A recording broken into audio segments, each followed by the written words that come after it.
ఈ 2 నెంబర్స్కి డిఫరెన్స్ 600 దగ్గరకు వస్తుంది. ఈ 2 నెంబర్స్కి డిఫరెన్స్ 400 దగ్గరకు వస్తుంది. మనం ఈ నెంబర్లో ఈ 3 డిజిట్స్ తీసుకుంటే 424, 400 దగ్గరకు వస్తుంది. అలాగే ఈ నెంబర్లో ఈ 3 డిజిట్స్ తీసుకుంటే 582, 600 దగ్గరకు వస్తుంది.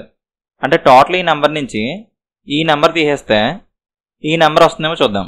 సో 5824 మైనస్ 582 సబ్ట్రాక్ట్ చేస్తే 2, 68, 78, 24, 5, 52, 42 వస్తుంది.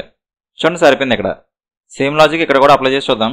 4247 మైనస్ 424, 3, 2, 42 మైనస్ 4, 38, 38, 23 వస్తుంది.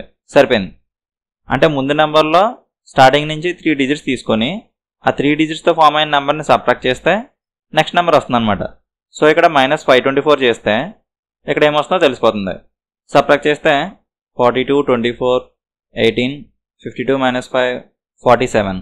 సో ఇక్కడ 47, 18 వస్తుంది. బీలో ఉంది.